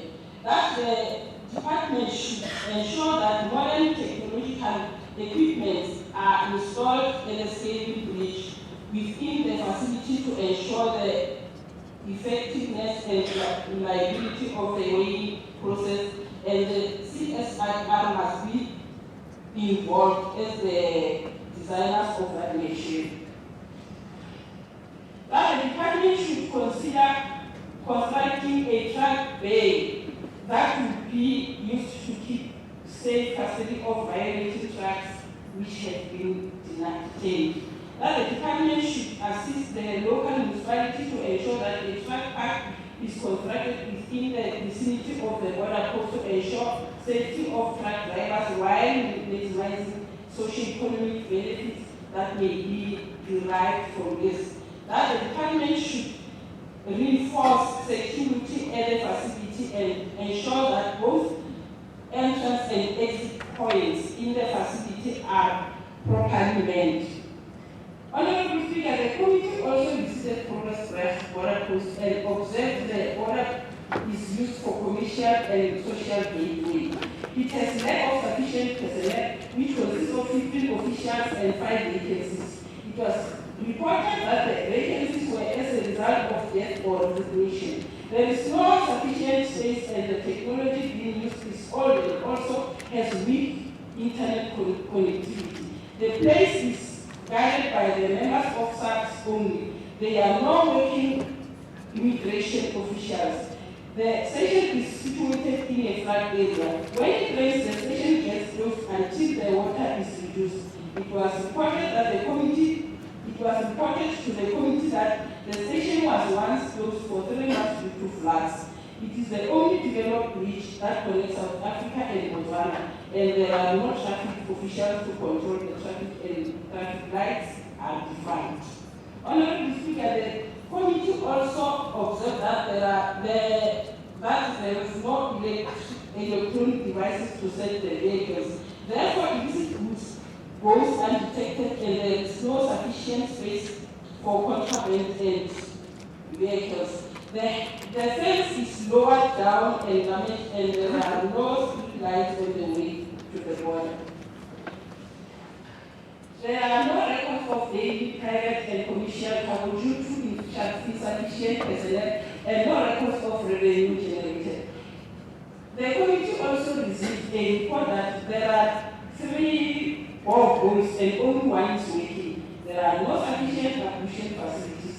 Generators can't keep up with number of hours of load shedding, and the station is closer to informal settlements. The department must ensure that improvements are made at the Forest Road border post. The department must also work closely with the border management authority on how best the border post could be managed. The committee further comments that the Department of Public Works, in conjunction with SANBA, should expedite processes towards the construction of 2-lane access bridge in the border area. That the Department of Public Works and Infrastructure, in conjunction with SANBA, expedite processes aimed at expanding the main road entering the border to ease traffic flow within the borderline to the border. This should include the construction of a parking lot for freight and passenger transport entering the border post.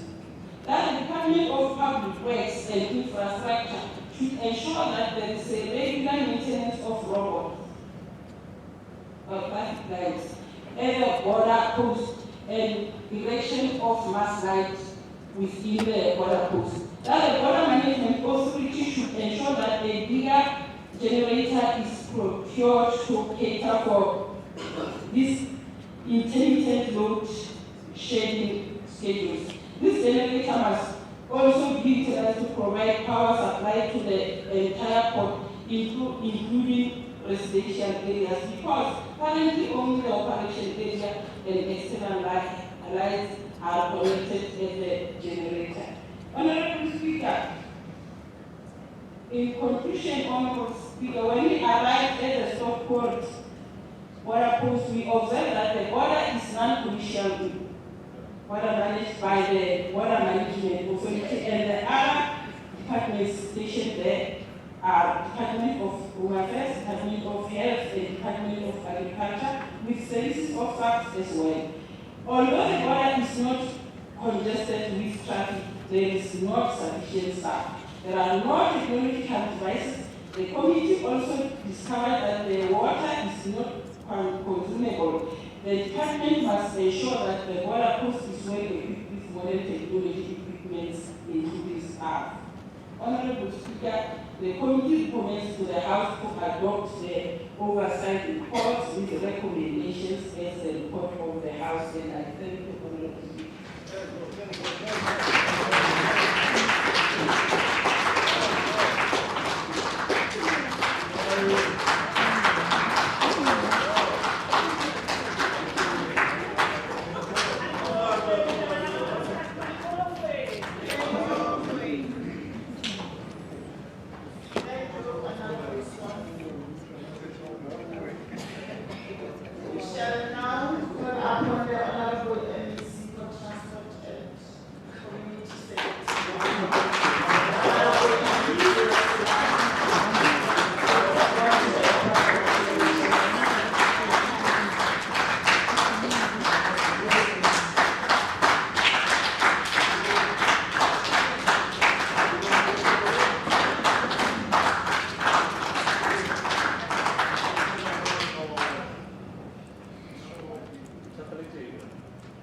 Thank you, Honorable Speaker of this August House, Honorable Mayor Malabo, the Deputy Speaker, Honorable Matibe Bongi, our Honorable Premier, the MEC for Provincial Treasury, Honorable Jades Party, and all the MECs,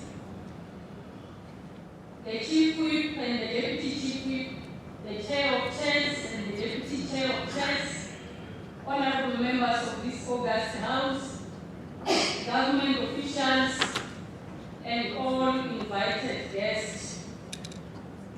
A very blessed morning to all of you. Honorable Speaker, let me open my response to the debate by expressing my dismay at the EFF's horrific remark that they are missing the nationalist government of Verwoerd, which has not only displaced our people and stolen their land, but it has also killed thousands of them. Honorable Speaker,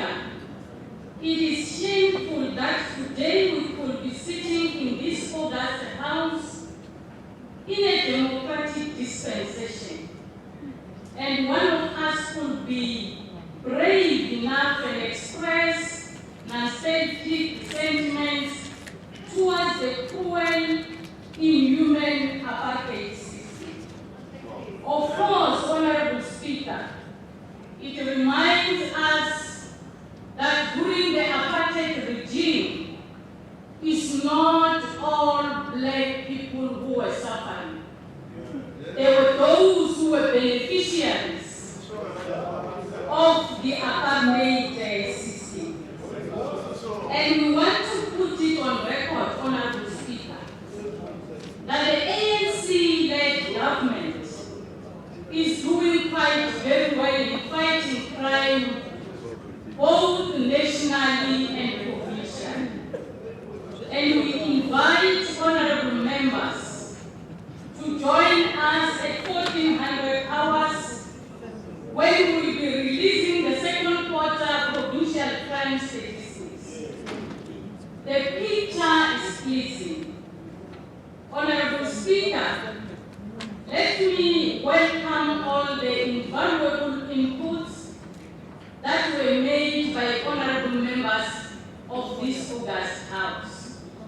The portfolio chair and the collective, those who are committed to their work, those who are able to differentiate that when you are allocated opportunity to speak in this august House, the public out there must be able to differentiate between a concerned member and a public rep who is here on behalf of the people. Honorable Speaker, let me indicate that the department remains committed to address many of the challenges that were identified during the oversight visit, and a comprehensive report will be compiled and submitted to the portfolio committee in due course. Honorable Speaker, I had the pleasure of joining honorable members of the portfolio committee as they embark on this colossal program of overseeing the functionality of numerous government facilities with the Waterberg District Municipality. Starting from the first speaker, Honorable Marco, he was able to indicate that the department was able to provide answers on the spot, particularly because we were part of the portfolio committee as they were busy with their oversight work. I must indicate, Honorable Speaker, that the scope for this oversight was diverse, as it also included other sector departments like Home Affairs, Public Works, Agriculture, and the South African Revenue Services. In areas which falls outside our ambit and jurisdiction, we have escalated the identified bottlenecks with the relevant authorities. This expedition has also provided us with an opportunity to interface with some community structures, and we were able to provide them with solutions and guidance regarding some of the challenges that they are facing. On one occasion, we interacted with a group of public transport operators who registered concern about the inability to participate in the government bus subsidy scheme and alleged that government is biased towards big transport companies as the detrimental of small operators. We then used this opportunity to address the matter and also inform them that the bus subsidy program is currently being reformed to address some of the challenges highlighted by our people.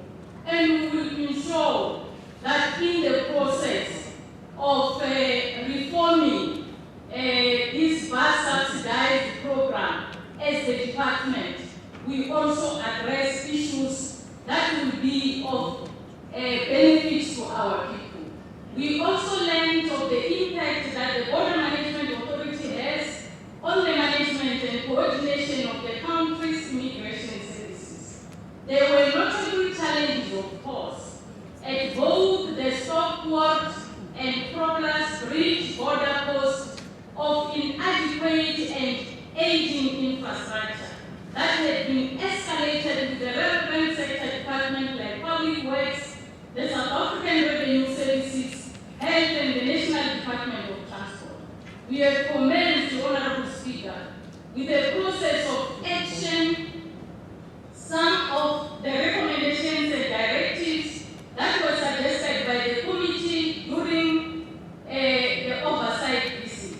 However, it should be noted that these borders are providing a seamless and efficient service to the thousands of commuters who use their services throughout the year.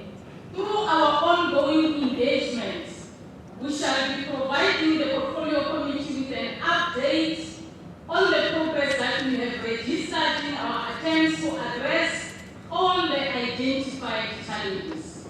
We were joined in this program, Honorable Speaker, of the Portfolio Committee by officials of the Gateway Airport Authority Limited, who will be making a submission to government on how to optimize the use of Lephalale Airfield and draw value out of it.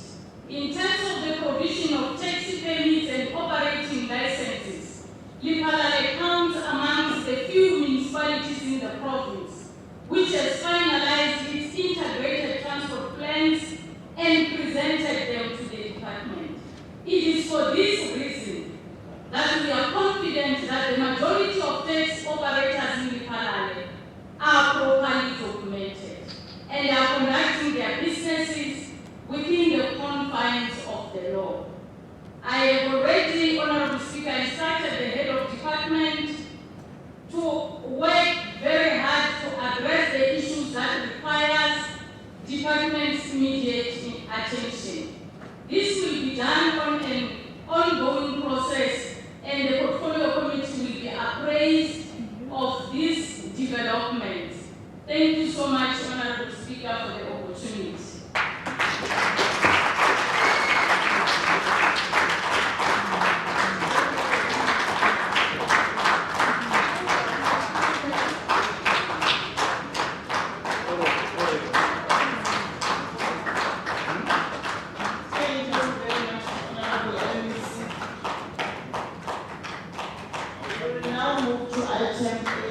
NCOP business.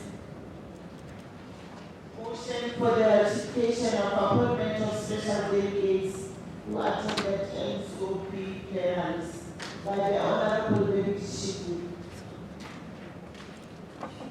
Thank you, Madam Speaker. Deputy Speaker Matibe, Lydia of Province, members of the executive, chair of chairs, deputy chair of chairs, members of the August House, chapter 9 and 10 institution present, our guest Honorable David Shifu, try to speak closer to the mic for the recording purposes, yes. Thank you. Thank you, Madam Speaker. Or maybe if you can just come forward to the podium.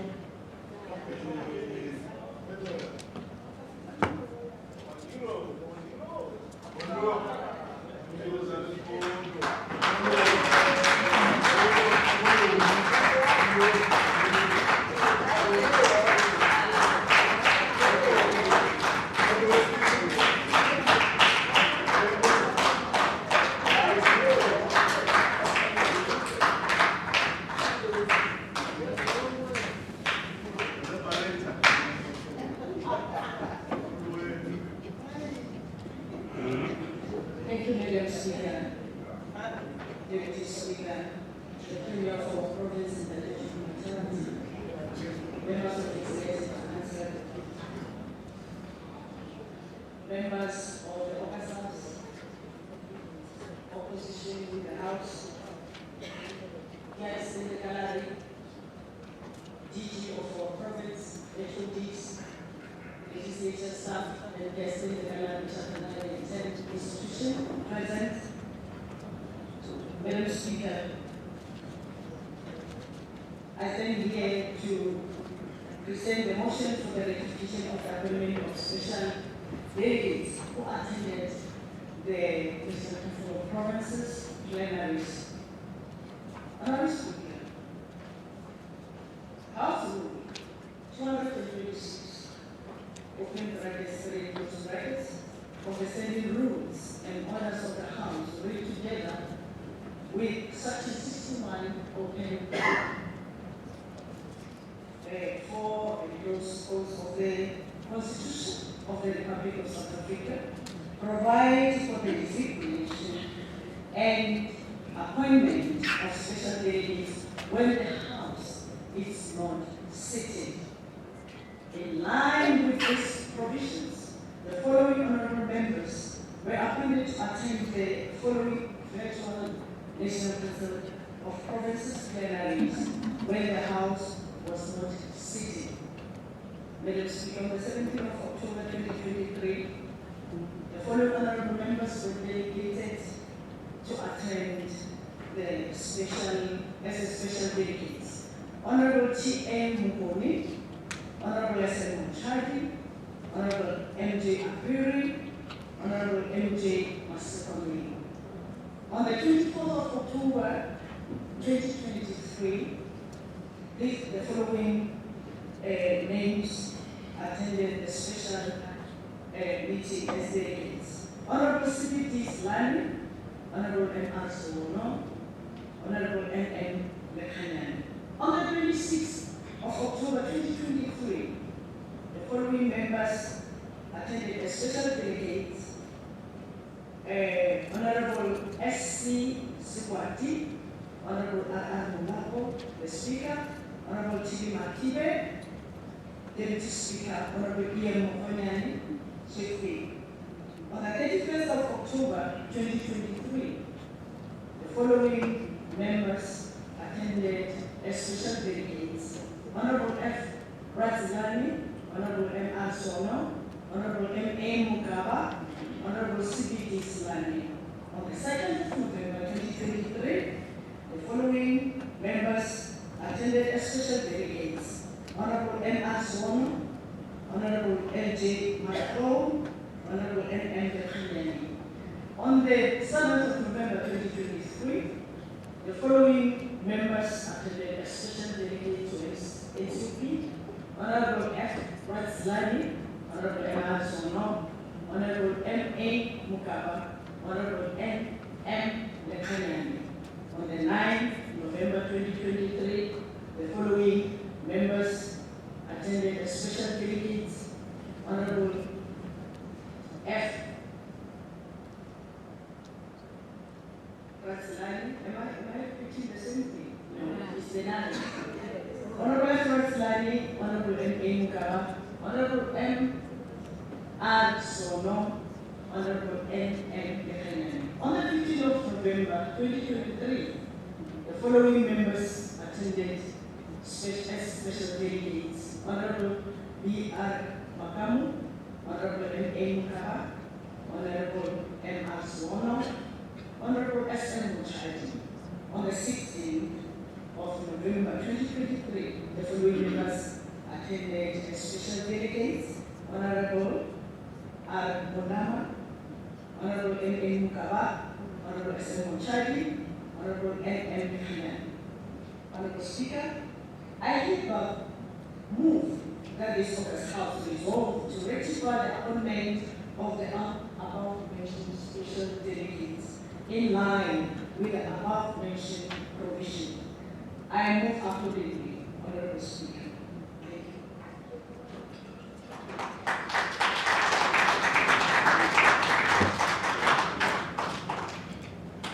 Thank you very much. Second question. Honorable Makubeshi.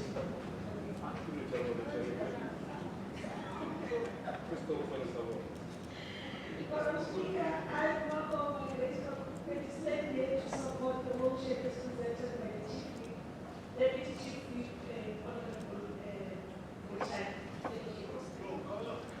Thank you very much. Item 9, Honorable Deputy Speaker. Thank you very much, Honorable Speaker. The NEC for Treasury Secretary will be conducting media briefing after the adjournment of the sitting. All the staff from the Office of the Deputy Speaker is distributing the text for all the guys in line with the Men's Parliament resolution. 90 seconds.